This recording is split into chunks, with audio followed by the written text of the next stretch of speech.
একের পাশে যখন এক হবে তো কত হবে? 11। তার পাশে যখন এক হবে তো কত হবে? তার পাশে যখন আর এক এসে যাবে কত হবে? মুসলমানরা 4টা, ইমানদাররা 4টা, বেঈমানরা 1111 দাঁড়াতে হবে। আর মুসলমান যদি আর 4টা দাঁড়িয়ে যায় তোদেরকে 1 কোটি আসতে হবে, তবেই পারবে। বিশ্বনবী কি সুন্দর ট্রেনিং দিয়ে চলে গেছে, খবরদার পেছনে থাকবে না, সাইডে থাকো, তোলপাড় করে দাও। বিশ্বনবী এত সুন্দর ট্রেনিং দিয়ে গেছে, সেই মুসলমান আজকে সুন্নত নাই তার বডিতে, আর আকীদায় নাই তার ঈমান, আর আল্লাহ নাই তার দিলের ভিতরে। এরই জন্য মুসলমান আজ শেষ হয়ে গেছে। মারের কারণটা শেষ বলে দিলাম, মার খাওয়ার কারণটা বলে দিলাম। এদের সব শেষ, কিছুই নেই, ভুয়া। খালি আধার কার্ডে মুসলমান, জি, আর ভোটার কার্ডে পাসপোর্টে মুসলমান, আর বাকিতে কোথাও মুসলমানই নেই। দাড়ি মত চেয়েছে। হযরতে আলী জিহাদের ময়দানে যখন দাঁড়াতেন, খালি একবার এরকম করবে মুসলমানরা, বাস মোচে আর দাড়িটা ধরে খালি একবার টেনে দিবে তো কাফেররা 3বার পেশাব করবে। কি প্ল্যান করছে রে, কলজেটা নিবে নাকি রে? যার দাড়ি নেই ওকে কে ভয় করবে? ও তো বুবু, ও বুবু ভাবি, ও হিজড়ে মার্কা ঢুকে গেছে, ওকে কে ভয় করবে? মুজাহিদের চেহারা, সৈন্যের চেহারা, দেশ বাঁচাও, ইমান বাঁচাও, আল্লাহকে বাঁচাও, আস্তাগফিরুল্লাহ, কোরআন বাঁচাও, হাদিস বাঁচাও, আল্লাহর কোরআনকে বাঁচাও, তা আমার আল্লাহ আমাকে সাহায্য করবে। ইল্লা তানসুরুহু ফাকাদ নাসারাহুল্লাহ। আল্লাহ বলছে তোরা যখন দ্বীনের সাহায্যে বেরিয়ে যাবে, আমার সাহায্য তোদের কাছে পৌঁছে যাবে। তো এতক্ষণ যা বললাম সমস্যার সমস্যা, সমস্যার সমস্যা, এখন সমাধানের দিকে যাই। আল্লাহ তাবারক ওয়া তাআলা বলছেন, ইয়া আইয়ুহাল্লাযীনা আমানু, হে ঈমানদারেরা, হাল আদুল্লুকুম আলা তিজারাতিন তুসিকুম মিন আযাবিন আলীম, তোদের কি এমন একটা ব্যবসা শিখিয়ে দেব না যে ব্যবসাটা করলে তোরা আযাবে আলীম থেকে বেঁচে যাবে? সেই ব্যবসাটা কি? তুমিনুনা বিল্লাহি ওয়া রাসূলিহি ওয়া তুজাহিদুনা ফি সাবিলিল্লাহি। 1 নম্বরে আল্লাহর উপরে ঈমান আনো, 2 নম্বরে রাসূলের উপরে ঈমান আনো, আর 3 নম্বরে জিহাদ করো কার? আল্লাহর রাস্তায়, আল্লাহর দ্বীনকে বাঁচানোর জন্য। যালিকুম খায়রুল লাকুম ইন কুনতুম তা'লামুন।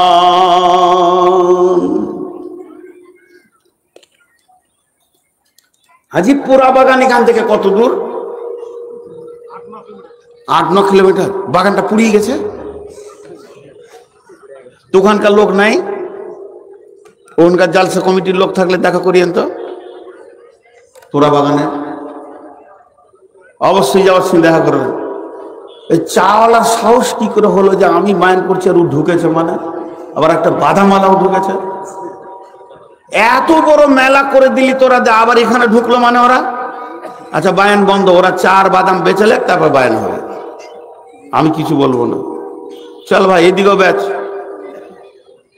চল বাদাম বেচ, চা বেচ, আমি আর বায়ানই করবো না। আমার বিবেক এটা মেনেই নিবে না কোনোদিন।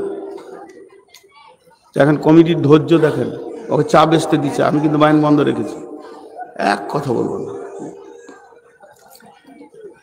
এইদিকে লিয়ে চালিয়ে, এখানে খদ্দেরা চায়। এই বাদামালা ভিতরে ঢোক, পালাবে কেন? যত বাদামালা আছে বাংলাদেশ যা, তোদেরকে ইউটিউবে ওরা ভাইরাল করবে। মন কি চাইছে ওর যেতে?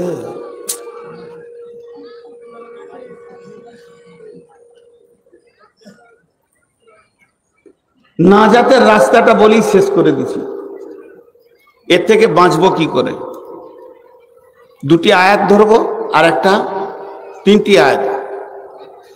আল্লাহ বলছেন, সাউন্ডটা কিসের আসলে বলো তো? ওইটাকে দিয়ে রেখেছো ভিতরে নাকি?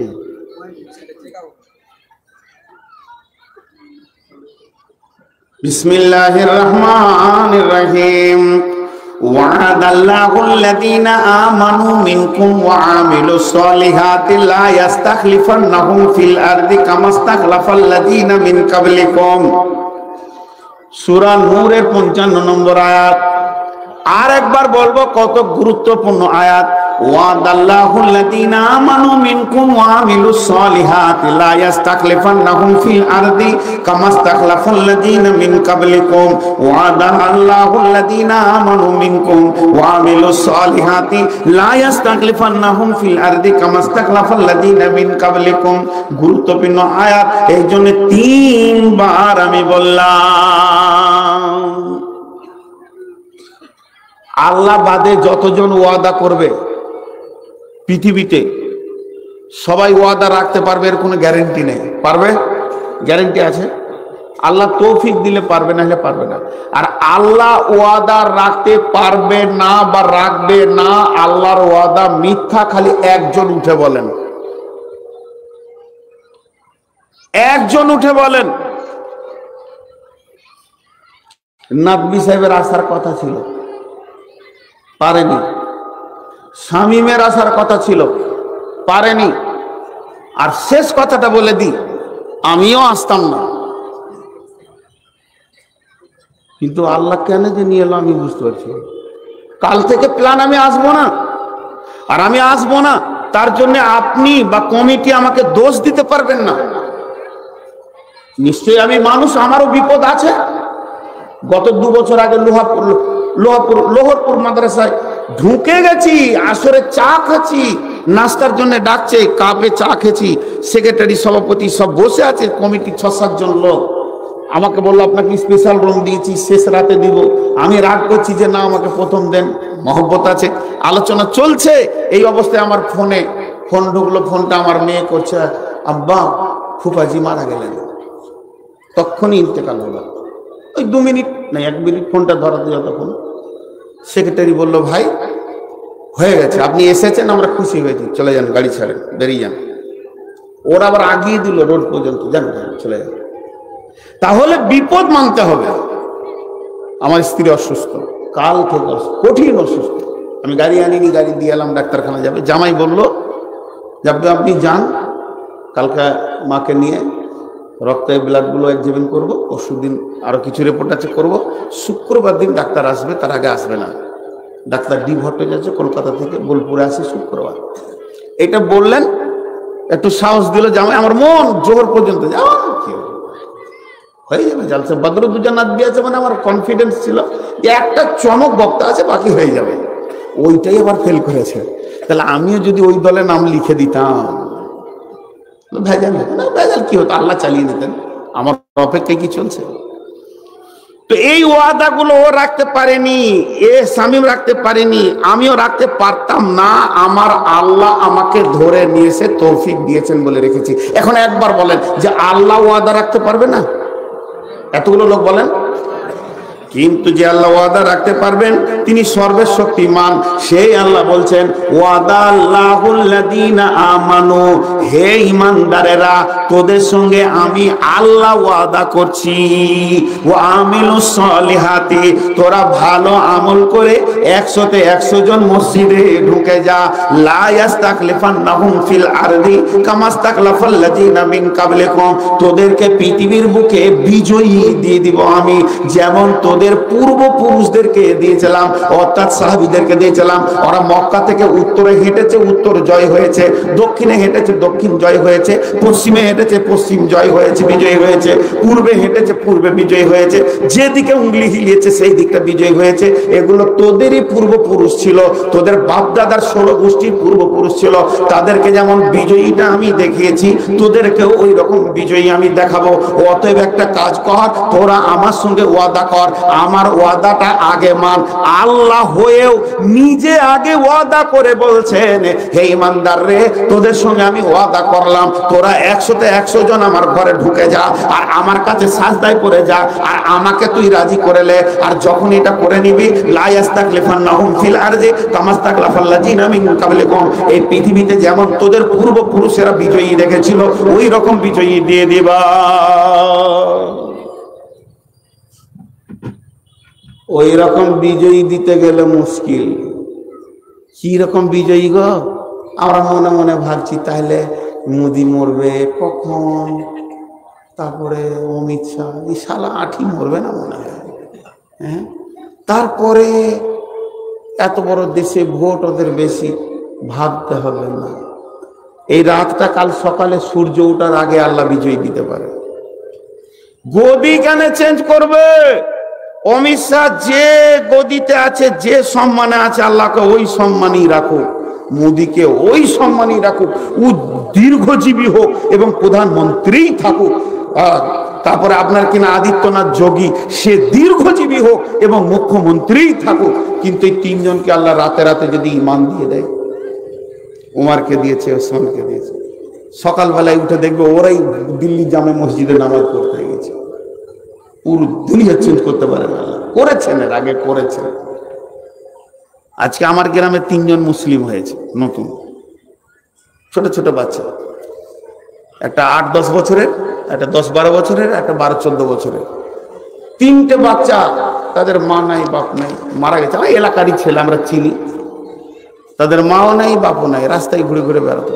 ইসলাম কবুল করেছে, তাদের ব্যবস্থা চলছে। তো আল্লাহ বলছে আমি রাতারাতি করে দিব রে, 1 সেকেন্ডে করে দিব। 2 দিন পর খবর নিবি, দিল্লির জামে মসজিদের সেক্রেটারি হবে, ক্যাশিয়ার হবে অমিত শাহ। এটা আমি পারবো? আল্লাহ তাদেরকে ঈমান দান করুন। পাকিস্তানের একজন বক্তা বক্তব্য রাখছেন, তা আমাকে একজন উত্তরবঙ্গে বোতল বাড়ি ও ডাউনলোড করে শোনালেন। বলছে হুজুর এটা শোনেন তো, আমার কলিজাটা ছিঁড়ে গেল। উনি উর্দুতে বলছেন, আমি বাংলায় বলে দিই। হে ভারতবর্ষের মুসলমান, তোমরা ওই লোকগুলোকে দোষ দিচ্ছ, ওদের ধ্বংস কামনা করছো, কিন্তু তোমরা কেন ধ্বংস কামনা করবে? যদি তোমরা ওদের ধ্বংস কামনা করো তা আল্লাহ তোমাদেরকে ধ্বংস করবে। যেহেতু কারোর জন্য বদদুয়া করলে সেই বদদুয়াটা তার দিকে ঘুরে লাগে, যদি তার উপরে হক না থাকে। যে মুসলমান বলে ওদের জন্য বদদুয়া করছো, তারা বলো কদিন তোমরা দোয়া করেছো ওদের জন্য, যারা মুসলমান হয়ে যাক, ঈমান পেয়ে যাক। এ দোয়া তুমি একদিনও করনি। মোদির সঙ্গে আমি কথা বলতে পারবো না, আপনি পারবেন না, উনি পারবেন না, ও চায়ের দোকানে পারবে না, এ পারবে না, ও পারবে না। কিন্তু ওর পর্যায়ে যে লোক আছে, দুবাইয়ের মুসলমান, দুবাইয়ের প্রধানমন্ত্রী, সৌদির প্রধানমন্ত্রী, এরা তো ওর সঙ্গে কথা বলতে পারবে, এনি টাইম কথা বলতে পারবে। এরাও তো একদিনও কালেমার দাওয়াত দিল না। হে ভাই মোদি, তুই কালেমাটা পড়ে এলে, দিন ইসলামটা একটু রিসার্চ কর। আজ সৌদিতে তোকে 20 দিন মেহমান রাখছি, আর মসজিদে ঘুরে ঘুরে তুই ইসলামটাকে আগে দেখ। এরকম তো দাওয়াত তারা দিল না, তারা মিশাকও দাওয়াত দিল না। তাহলে যেখানে তুমি তাদেরকে ইসলামের দাওয়াত দাওনি, সেখানে বদদুয়া করার তোমার কি হক আছে? অতএব এই লোকগুলির ব্যাপারে কিয়ামতের মাঠে ওই বাদশাগুলিকে আল্লাহ সওয়াল করবে, তোরা কেন একবার মুদির হাতটা ধরে বললি না ভাই কালেমা পড়, একবার ঈমান আন? অতএব তোদের যা দাম ছিল তোরা বললেও ও শুনতো, আর মানতো না মানতো আলাদা কথা, কিন্তু শুনতো। নূর মোহাম্মদের ফোন কোনোদিন শুনবে না, কেটে দেবে। কিন্তু দুবাইয়ের প্রধানমন্ত্রী যদি ফোন করে, সৌদির প্রধানমন্ত্রী যদি ফোন করে, কুয়েতের বাদশা যদি একবার ফোন করে, মোদিকে যদি ঘন্টার পর ঘন্টা কথা বলে, না মানুক, অন্ততের কানে একবার ইসলামের দাওয়াতটা পৌঁছা। তুমি যখন দাওয়াত দিতে পারোনি, তখন বদদুয়া করার হক তোমার নাই।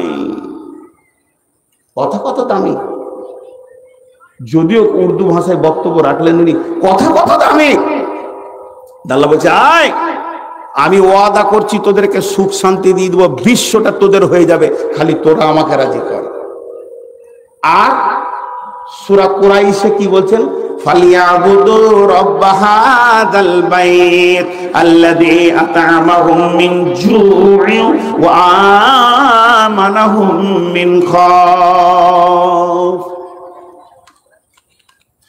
আল্লাহ তাবারাক ওয়া তাআলা বলছেন ফালিয়াবুদু, তোরা ইবাদত কর, রব্ব হাযাল বাইত, এই ঘরের রবের মানে আল্লাহর ইবাদত কর। মসজিদের দিকে আঙ্গুল তুলে বলেন, আর এটা আয়াতটা নাজির হয়েছে কাবাকে সামনে করে। আমি ভৈরবডাঙ্গার মসজিদের দিকে আঙ্গুল তুলে বলছি, এই ঘরের মালিকের নাম কি না? আল্লাহ। খালি আবুদু রব্ব হাযাল বাইত, এই ঘরের রবের তোমরা ইবাদত করো। আল্লাযী আত'আমাহুম মিন জু'ইন, ওই ঘরের রব তোমাকে কি করবে? অভাবের সময়ে খাবার দেবে। ওয়া আমানাহুম মিন খাউফ, এবং তোমাকে যখন কেউ মারতে আসবে, ভীত সন্ত্রস্ত করবে, তখন ওই ঘরের রব তোমাকে আমান দেবে,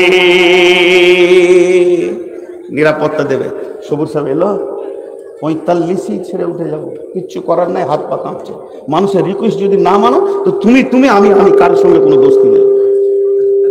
আমি অসুস্থ অবস্থায় এসেছি আর এক রুগী ফেলে এসেছি, তারপরও যদি চুষে 2 ঘন্টা থেকে 1 ইঞ্চি না কম করো তো কাউকে তোয়াক্কা করি না। আল্লাহ ইজ্জত দিয়েছে, আল্লাহ রুজি দেবে। পরিষ্কার কথা, 45 হবে, মাইক ছেড়ে উঠে চলে যাবে। তোরা ভাবছো যে কিনে ফেলেছি, তো খুব হুঁশিয়ার। একটা বিষয়ে খুব হুঁশিয়ার, সেটা হচ্ছে আমার আল্লাহ যেন আমার উপরে রাজি না হয়। নারাজ যদি হয়ে যায় তাহলে মুশকিল। একটু আগে আলম ভাইকে বলছিলাম, কি বলছিলাম ওটা মাঝে বলেনি একবার। রাস্তায় যখন আমাকে আলম ভাই নিয়ে আসে, তখন ওইখানে দাঁড় করিয়ে ওর সঙ্গে 2 মিনিট ধরে বললাম, এই জালসাটা যদি নেকি হয় তোমার করে লাভ আছে, জালসাটা যদি গুনাহ হয় লাভ কি আছে? খেটে খুঁটে ইসমাইল ভাই, আলম ভাই, গায়ের আরো 20টা লোক এই মুরব্বীগুলোকে নিয়ে 15 দিন 20 দিন 2 মাস ধরে খেটে গাধার মতো ক্লান্ত হয়ে এত বড় একটা আঞ্জাম দিল যে শেষকালে অঙ্কে কি দাঁড়াইছে? গোনহা। লাভ কি আছে? ছেড়ে দাও জলসা করা। আর যদি বলেন নেকি, চলো আগে বাড়ো, হাদিস আছে। হাদিসে কি আছে?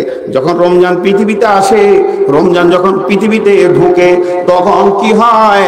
আসমানের এক ফেরেশতা এলান করে, ও নেকি করনে ওয়ালা আগে বাড়ো।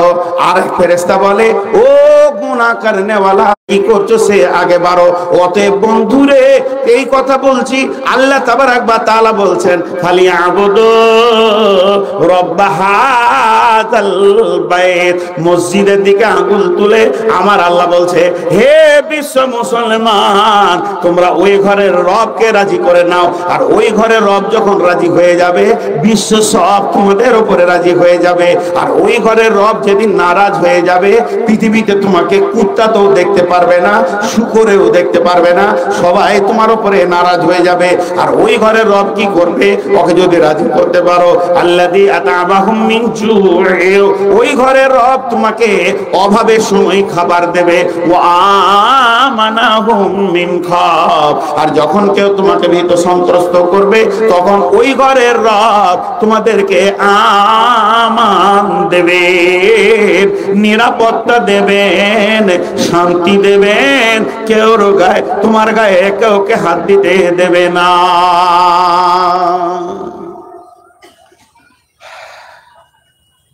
এক বোতল শেষ হলো, খালি দেখছি সুগার খুব বেশি, আর ওই জিভটা খালি চিটিয়ে দিয়েছে। এবার ধরবে আমাকে মন। অতএব ভাই হুঁশিয়ার হয়ে যায়। আর ওই আয়াতটা আল্লাহ কি বললেন সূরা সফে আমাদের বাঁচার জন্য? বিসমিল্লাহির রহমানির রহিম, ইয়া আইয়ুহাল্লাযীনা আমানু হাল আদুল্লুকুম আলা তিজারাতিন তুনজিকুম মিন আযাবিন আলীম। হে ঈমানদারেরা, তোমাদেরকে কি এমন একটা ব্যবসা শিখিয়ে দেব না যে ব্যবসাটা করলে তোমরা আযাবে আলীম থেকে বেঁচে যাবে? সেই ব্যবসাটা কি? তুমিনুনা বিল্লাহি ওয়া রাসূলিহি, তোমাদের ব্যবসা হচ্ছে প্রথমে তোমরা আল্লাহর উপরে ঈমান আনো, ওয়া রাসূলিহি, রাসূলের উপরে ঈমান আনো, ওয়া তুজাহিদুনা ফি সাবিলিল্লাহি, এবং জিহাদ করো আল্লাহর রাস্তায়, বিআমওয়ালিকুম ওয়া আনফুসিকুম, নিজের জান নিজের মাল নিয়ে, যালিকুম খায়রুল লাকুম ইন কুনতুম তা'লামুন, এটাই তোমাদের জন্য ভালোই হবে যদি তোমরা জানতে। আপনারা কথা বলিয়েন না, আপনারা ভাবিয়েন না আমি ছেড়ে দিব। আসুক সবুর, ওটা আলমকে বললাম, ওর সঙ্গে ওরকম ফোনেও কথা বললাম। আব্দুল সবুর আসছে এখনই। আব্দুল সবুর কখনকার বক্তা গো? আমরা যখন মাহফিল করি তখনকার বক্তব্য সুবহানাল্লাহ। হেঁটে মৌলানা যেতে দিবে না, ভবানীপুরে সবুর আসছে শুনে নিয়েছি, পাঁচিল টপকে গিয়ে দেখে এলাম ওকে, যে বায়ান করছে মাথা হিলিয়ে হিলিয়ে। হ্যাঁ, অনেক ভালো, বহুত পুরাতন বক্তা। জি 100 বার পুরাতন চাল ভাতে পারে। আল্লাহ তাবারক ওয়া তাআলা বলছেন, যে ব্যবসাটা তোদেরকে আমি দিছি তোরা ওই ব্যবসাটা কর। এই ব্যবসার লোভ ধ্বংস হবে, তোরা পৃথিবীতেও নাজাত পাবে, আখিরাতেও নাজাত পাবে। সেই ব্যবসাটা কি?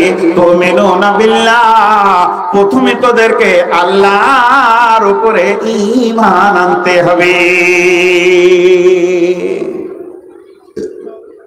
বেঈমান হালাতে জিহাদ করতে পারবে না কেউ, ঈমান খুব মজবুত চাই। বেঈমান হালাতে জিহাদ করা সম্ভব নয়। বিশ্বনবী এশার নামাজের পর সাহাবীদেরকে নিয়ে বসে গেলেন। এমন সময় বললেন, যায়েদ কোথায় আছো? যায়েদ বললেন, লাব্বাইক সাদাক রাসূলুল্লাহ, আমি হাজির আছি। নবীজি বললেন, যায়েদের জাফর ইবনে আবি তালেব মানে হযরত আলীর ভাই, তুমি কোথায় আছো? লাব্বাইক সাদাক ইয়া রাসূলুল্লাহ, আমি রেডি আছি। 3 নম্বরে বললেন, নবীজি আব্দুল্লাহ ইবনে রাওয়াহা, তুমি কোথায় আছো? ইয়া রাসূলুল্লাহ, লাব্বাইক সাদাক, আমি হাজির আছি। নবীজি বললেন, মুতার যুদ্ধে প্রধান সেনাপতি হবে যায়েদ, যায়েদের পরে দ্বিতীয় সেনাপতি হবে জাফর ইবনে আবু তালেব। তখন যায়েদ বুঝে নিল, আর আমি পৃথিবীতে বেঁচে থাকবো না। বিশ্ব নবীর মুখে যখন দ্বিতীয় সেনাপতির কথা চলে এসেছে, তাহলে আমার বিদায় পালা পড়ে গেছে। এরপরে বিশ্ব নবী বললেন, 3 নম্বর সেনাপতি হবে আব্দুল্লাহ ইবনে রাওয়াহা। তখন জাফর ইবনে আবু তালেব বুঝে নিলেন, এরপরে আমার বিদায়ের পালা পড়ে গেছে। নিশ্চয়ই যখন আব্দুল্লাহ ইবনে রাওয়াহার নাম চলে এসেছে, তারপরে বিশ্বনবী বললেন, 4th নম্বরের সেনাপতি কে হবে? 4th নম্বরের সেনাপতি তোমরা সেখানে জিহাদের ময়দানে বানিয়ে নেবে। এই 4টা সেনাপতির বলার পর বিশ্বনবী তাদেরকে বিদায় দিলেন। প্রথম সেনাপতি হযরত যায়েদ পৃথিবী থেকে বিদায় নিলেন আর শহীদ হয়ে গেলেন। জাফর ইবনে আবি তালেব শহীদ হয়ে গেলেন। আব্দুল্লাহ ইবনে রাওয়াহা দুনিয়া থেকে চলে গেলেন। অতএব বন্ধুরে, তাদেরকে বিশ্বনবী যায়েদ সেনাপতি বানালেন মুতার যুদ্ধের জন্য। তারাও সেনাপতি গ্রহণ করে নিল। অর্থাৎ আপনার আমার কখন খবর আসবে জানি না। অতএব মুমিন, তুমি ঈমানকে আল্লাহর উপরে ঠিক রাখিও। ওয়া রাসূলিহি, রাসূলের উপরে ঈমান মানে রাসূলের পূর্ণ সুন্নতকে পূর্ণাঙ্গ পুঙ্খানুপুঙ্খভাবে মেনে নিতে হবে। এতটুকু কম বেশি করা যাবে না। সুন্নতকে তিলে তিলে তিলে মেনে নিতে হবে। রাসূলের সুন্নতের যদি অভাব হয়ে যায়, তাহলে জিহাদের ময়দানে বাঁচা মুশকিল হয়ে যাবে। একটা জিহাদের ময়দানে গিয়ে সাহাবীদের মতো ব্যক্তি 3 দিনে বিজয়ী পতাকা তুলতে পারছে না। সাহাবীরা বলছে, ব্যাপারটা কি? আমাদের দ্বারা কোনো ভুল ত্রুটি হয়ে গেল নাকি? বলে, হ্যাঁ দেখা যাক। তারা ছিরুনি তল্লাশি করলো, কি ভুল ত্রুটি হয়েছে রে? তখন দেখলো 3 দিন তারা মেশক করেনি, দাতন করেনি। একটা শূন্য ছাড়া যাওয়ার কারণে একটা জিহাদের ময়দানে বিজয়ী পতাকা তুলতে পারছে না। আমাদের হাজারো শূন্য ছাড়া গেছে। তাহলে জিহাদের ময়দানে নামতে গেলে তার পূর্ব প্রিপারেশন যদি না থাকে, জিহাদের ময়দানে নেমে কোনো লাভ হবে না। বক্তা কত তাগড়া রে, খালি গলা ঝাড়ছে, খপ খপ করছে। হ্যাঁ, বক্তা কত তাগড়া, খালি বলছে মাইক ছেড়ে দে, তারপরে দেখছি। বুঝে এসেছে, আমি যেন বুঝতে পারি না। কত রহস্য। এখনো 1.5 ঘন্টা চালাবো আমি। না আলি নেই, এটা শুরু করলাম কেবল। জি, খালি খেয়াল করেন, একটু সুন্নতের জন্য জিহাদে বিজয়ী আসছে না, তাহলে আমাদের অবস্থা কি? হযরত উমর স্বপ্নে দেখলেন বিশ্বনবী দুঃখ করেছেন, বেশি কিছু নয়। উমরকে বললেন, উমর রে, তোমাকে চালাক মনে করতাম, তুমি একটা নিরেট গাধা, মাথা মোটা, তোমার বুদ্ধি নেই। খালি এইটুকু স্বপ্নে দেখেছেন আল্লাহ রসুলকে। কে দেখছেন না? উমর। বিশ্বনবীকে স্বপ্নে দেখছেন। বিশ্বনবী বেশি কথা বলেননি, ছোট করে খালি বলল, উমর তোমাকে আমি চালাক মনে করতাম, জান জেনারেটরে তেল নাই। কেমন বক্তা এনেছেন, উঠার সঙ্গে সঙ্গে কারিশমা শুরু।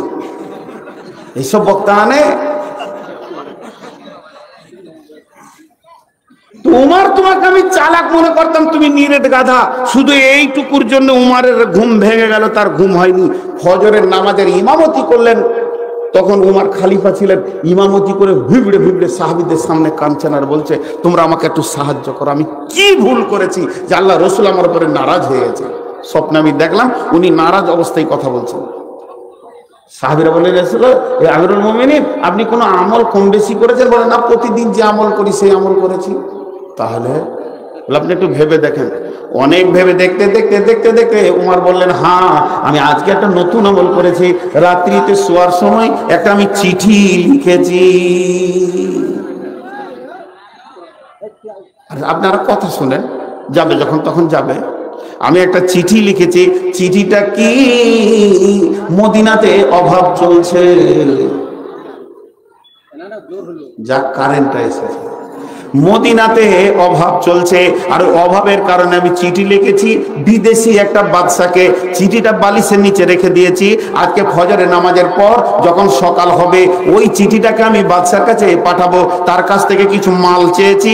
সেই মাল যখন আসবে, তখন ওই মালগুলিকে আমি সাহাবীদের ভিতরে বন্টন করে দিব। তারপর আমার মাল হলে আবার রিটার্ন দিয়ে দিব।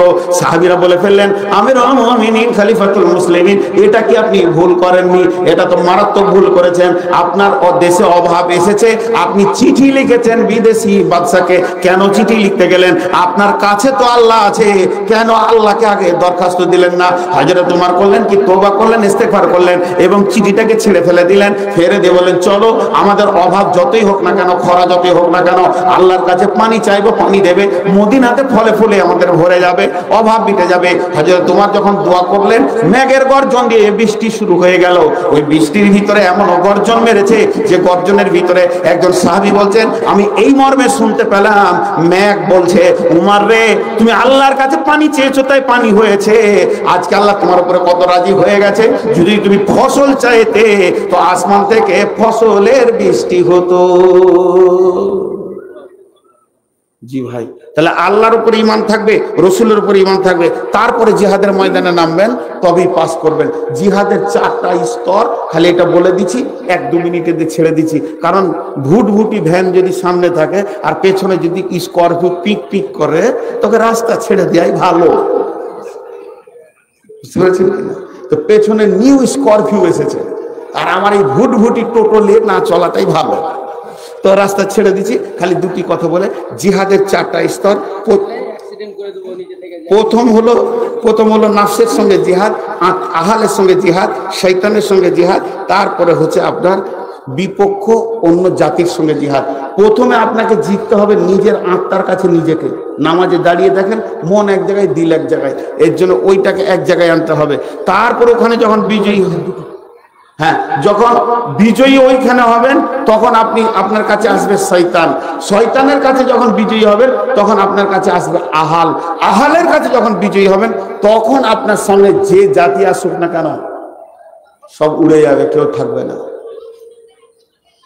কেউ থাকবে না, সব উড়ে যাবে। কিরকম? আফজালুল জিহাদ বলা হয়েছে নামাজকে। নামাজের 7টা নাম: মিফতাহুল জান্নাহ, মিরাজুল মুমিন, সালাত, আফজালুল জিহাদ, আফজালুল যিকির। এতগুলো নামাজের নাম, তার মধ্যে একটা নাম হচ্ছে আফজালুল জিহাদ।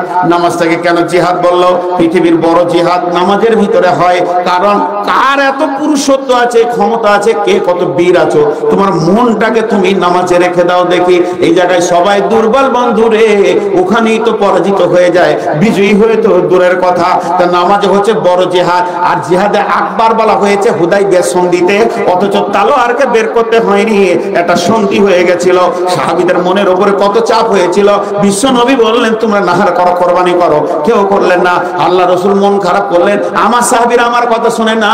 আম্মা জান আয়েশা বললেন, জি না ইয়া রাসূলুল্লাহ, আজকের জিহাদ এদের মনে এত চাপ হয়েছে যে আমাদের শক্তি থাকতেও কেন ওদের মতগুলোকে মেনে নিলাম, এর জন্য আপনার কথা ওদের কানে পড়েনি। আপনি আপনার উঠনে থেকে নাহার করে দেন। দেখেন আপনার সাহাবীরাও কোরবানি করে দেবে, সেটা কোরবানি হয়ে গেল। তাহলে এটা হলো নাফসের সঙ্গে লড়াই করাটা হলো সবথেকে বড় লড়াই। যখন নাফসের সঙ্গে আপনি জিতে যাবেন, জানতে হবে মাধ্যমিক পাস হলো, এরপরে আপনার সামনে আসবে শয়তান। শয়তান বলবে তোর মতো আল্লাহর ওলি কেউ নাই, তোর মতো পরেজগার কেউ নাই। ওখানেও আপনাকে বিজয়ী হতে হবে, শয়তানের মুখে লাগ মারতে হবে, ঝাঁটা মারতে হবে। ওই জায়গায় যদি বিজয়ী হন তাহলে এইচএস পাস হলো। এরপরে আপনার সামনে আসবে আপনার আহাল বংশ, মা বাপ ভাই বোন, এরা কোরআন হাদিসের মধ্যে চলতে দেবে না, এরা রাজি থাকবে না। যে বিয়েতে বিডি সিডি বিডি টিভি চলছে ওই বিয়েতে আমি যাব না, থাকবো না। আপন ভাই নারাজ হয়ে যাবে, ভাতিজির বিয়েতে টিভি চলছে, টেলিভিশন চলছে, ভাতিজার বিয়েতে দিনের বাইরে কাজ চলছে, ক্যামেরা চলছে, আমি ওই বিয়েতে থাকবো না। আহাল বংশ আপনার বিরুদ্ধে চলে যাবে, সেখানেও আপনাকে বিজয়ী হতে হবে। এই তিন জায়গায় যখন আপনি বিজয়ী হয়ে যাবেন, এরপরে যদি আপনি তালোয়ার নিয়ে দাঁড়িয়ে যান কোরআনের পক্ষে আর বিপক্ষে, পৃথিবীর কোনো শক্তি আপনার কাছে আসবে না। মরে গেলে হাসতে হাসতে শহীদ, আর বেঁচে গেলে গাজী। এবং পৃথিবীর বুকে আপনার দ্বারা জিহাদ হবে, আর কারো দ্বারা জিহাদ হবে না।